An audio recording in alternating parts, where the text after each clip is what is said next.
pledge allegiance to the flag of the United States of America and to the republic for which it stands, one nation, under God, indivisible, with liberty and justice for all.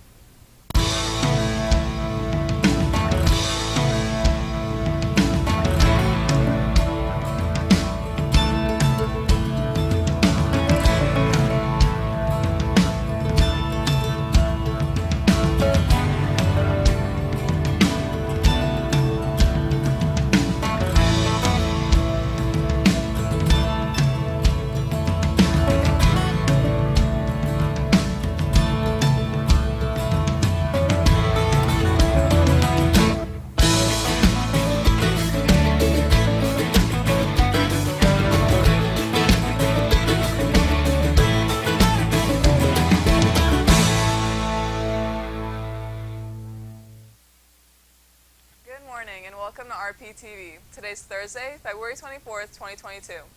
Although we knew it was just a matter of time, the Russians have made their move into Ukraine and have laid claim to regions in the eastern part of the country. Callie has the details. Russian troops launched their anticipated attack on Ukraine today as President Vladimir Putin cast aside international condemnation and sanctions, warning other countries that any attempt to interfere would lead to consequences you have never seen. President Zelensky of the Ukraine introduced martial law, saying Russia has targeted Ukraine's military infrastructure and explosions are heard across the country.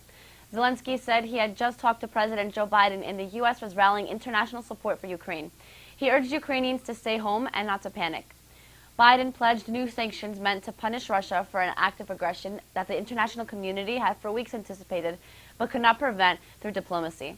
Putin justified it all in a televised address, asserting the attack was needed to protect civilians in eastern Ukraine, a false claim the U.S. had predicted he would make as a pretext for an invasion. Biden condemned the unprovoked and unjustified attack on Ukraine, and he promised the U.S. and its allies will hold Russia accountable. Putin issued a stark warning to other countries not to meddle, saying whoever tries to impede us, let alone create threats for our country and its people, must know the Russian response will be immediate and lead to the consequences you have never seen in history. Putin announced the military operation after the Kremlin said rebels in eastern Ukraine asked Russia for military assistance to help fend off Ukrainian aggression, an announcement that the White House said was a false flag operation by Moscow to offer up a pretext for an invasion. At an emergency meeting of the UN Security Council called by Ukraine because of the imminent threat of a Russian invasion, members still unaware of Putin's announcement appealed to him to stop an attack. UN Secretary General Antonio Guterres opened the meeting just before the announcement, telling Putin, "Stop your troops from attacking Ukraine. Give peace a chance. Too many people have already died." In response to Russia's actions, President Biden has spoken out in condemnation and will be providing further details later today. Let's go to Alana for that report. President Joe Biden is condemning Russia for an unprovoked and unjustified attack on Ukraine. He promises that America and its allies will hold Russia accountable. Biden says he plans to speak to the American people today after a meeting with the group of 7 leaders. More sanctions against Russia are expected to be announced today. In a written statement, Biden adds, President Putin has chosen a premeditated war that will bring a catastrophic loss of life and human suffering. Russia alone is responsible for the death and destruction this attack will bring, and the United States and its allies and partners will respond in a united and decisive way. The world will hold Russia accountable. Now it's time for announcements. Polka, Spanish Club, and Art Club will be hosting a multicultural fashion show. If anyone is interested in being involved, they should check in with the club advisors. The fashion show will take place April 8th after school. Yearbook ads are on sale for the class of 2022. Speak to Mr. Fucci for details. Sophomore and freshman spirit wear sale. See the class advisors or class representatives to place an order. College Planning Night, tonight at 7 p.m. via Zoom, calling all junior parents and anyone interested in learning about the college process. Please join us for the College Planning Night, where we will give an overview of the college application process. We look forward to seeing you online. A Zoom link will be forthcoming. Future Health Careers Club. March 10th is the high school blood drive and t-shirt sale. T-shirt order forms are available in the main office. See the school nurse for information regarding blood donations. Job opportunities. The Community Methodist Church in Roswell Park is looking for a computer-savvy student to assist with updating their church website. The student would be compensated. For more information, reach out to Miss Woodruff at 908-358-2048. A local senior citizen is looking for a student, preferably female, bilingual, to teach her basic computer skills. Interested students, please talk to your guidance counselor. Tomorrow's Wear Purple for our Dating Violence Awareness Purple Out. 40% of the 9th and 10th graders who are dating say they have been abused in a current or former relationship.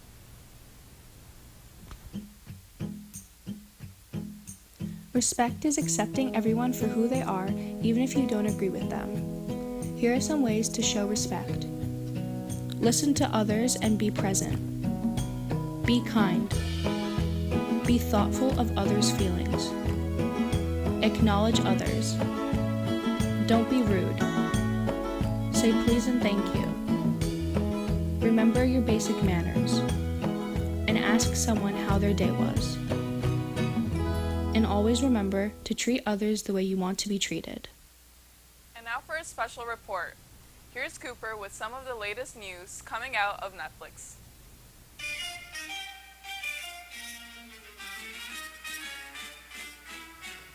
Greetings, everyone, and welcome to Media Minute, the show on RPtv. That's the Bob Diggity.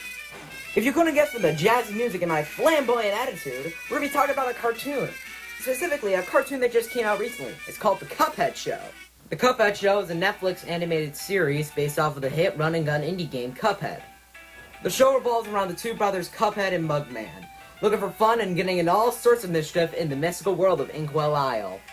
Just like the video games, the cartoon has this 1930s rubber hose animation style that was popular around the golden age of animation.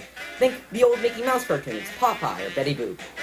Although the show doesn't actually, have the same story and plot as the video games, it still has plenty of references. If you actually haven't played the video game, you can find it anywhere. You can find it on Steam, Xbox, Nintendo Switch, PlayStation, and I'm pretty sure even a Tesla car. It's like $15. You can go ahead and give it a try. Not to mention there's DLC coming out in June. Oh, but not to mention the meme potential. There is so much meme potential for this show. Man, a bunch of memers are going to have a field day with this show. This really comes to show how far Student MDHR has really come. You're getting its own show on one of the most popular streaming services. I think it's in the lines of, Toby Fox's Undertale and Scott Cawthon's Five Nights at Freddy. Well, that's all, folks. Please watch it. It's really good. Back to your regular scheduled news. Yesterday, the boys team defeated South Amboy by a score of 66-52. The team was led by Javian Spates with 26 points and Ted Gregor with 16. The girls will be home tonight at 5:30, looking for a second win this week, as they take on Dayton, and they hope to capitalize Tuesday's victory, in which Miranda Tavares scored 20 points to lead the Panthers to a 32-24 win over Somerset Tech. Stay tuned, we'll be right back.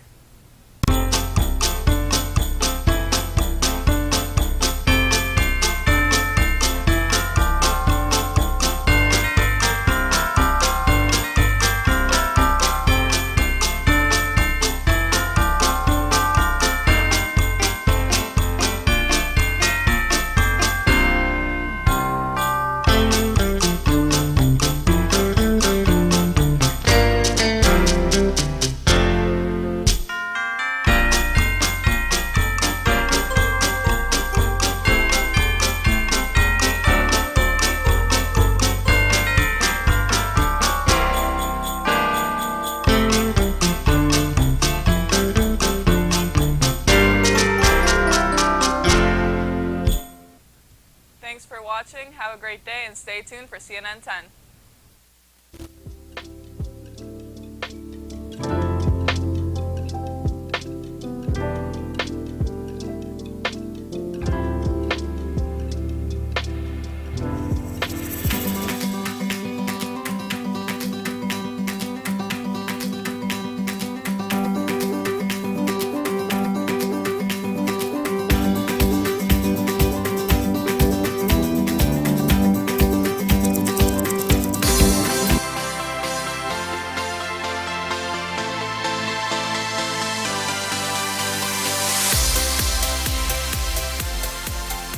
Hi, my name is Carl Azus. Thank you for taking 10 minutes to watch our show.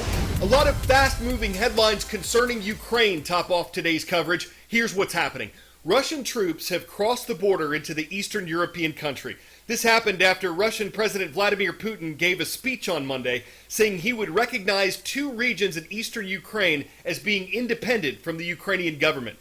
Those regions are Donetsk and Luhansk. These are places where separatists have been fighting for years to be independent from the rest of Ukraine, and Russia has supported them in this effort. President Putin called the region ancient Russian lands. After formally recognizing Donetsk and Luhansk as independent, Russia's government said it would protect them from what it called Ukrainian aggression, and Russia sent troops that it describes as peacekeepers to these areas. The nation has said it has no plans to expand its military operation in Ukraine, but the leaders of Britain and France described Russia's actions as a blatant attack on freedom and democracy, and U.S. President Joe Biden called Russia's moves the beginning of an invasion. He said Russia did not have the legal right to redraw borders in Europe. America and its allies have announced new sanctions against Russia, or penalties on that country's economy designed to pressure it to withdraw from Ukraine. And the U.S. says more sanctions will come if Russia goes any further. American officials plan to move additional military forces and equipment to allied nations around Ukraine to show they have American support. But President Biden said U.S. service personnel would not be there to fight Russia. He and Ukrainian President Volodymyr Zelensky say they still hope a diplomatic solution can be reached. Some analysts are concerned that Russia's ambitions in Ukraine go beyond Donetsk and Luhansk. Russia took over a part of Ukraine before in 2014 when it annexed another region called Crimea. Are its actions now another step toward taking control of more territory near western Russia? Ukraine is only about the size of Texas, so why would Russia need so much force to go after this small area down here? Why would they have filled the region with so many different troops? Military experts who have looked at this say they believe it's because they want to have overwhelming power to support this peacekeeping mission in here and maybe to carry it a lot further. One of the concerns that military strategists have for the West is that if they move into this area, Russia will not say merely that we're putting peacekeeping troops here, but that they might say, let's carve out a land bridge to Crimea, which we want anyway, and because of the danger, why don't we have a zone a little bit further out here just to say we're just keeping everyone apart so there won't be much fighting. And then maybe beyond that, the concern is, what if they say we're going to push all the way out here to the Dnieper River and say all of this is for Russia. And by the way, if the Ukraine army is in here resisting this, there's a real fear that what Russia might try to do is sweep in behind them and essentially isolate them and come up with a very, very diminished remainder of Ukraine and a very different looking map. 10-second trivia. A time period of 70 years is traditionally associated with what precious substance? Platinum, diamond, gold, or ruby? A 70th jubilee or anniversary is traditionally symbolized by platinum. Which is why, after 70 years on the throne, Britain's Queen Elizabeth II is marking her Platinum Jubilee this year. There are a lot of events and celebrations set to take place in the months ahead, but for the Queen to participate, she'll have to get well first. Buckingham Palace announced on Sunday that she'd caught COVID, though she was fully vaccinated. The Queen canceled all of her virtual events on Tuesday, but her symptoms are said to be mild, like she has a cold. There have reportedly been a number of cases among the people who work around Windsor Castle. Queen Elizabeth II has ruled longer than any other British monarch, and she's met with many leaders of Britain's ally across the pond. Mr. President, Mr. President, Mr. President.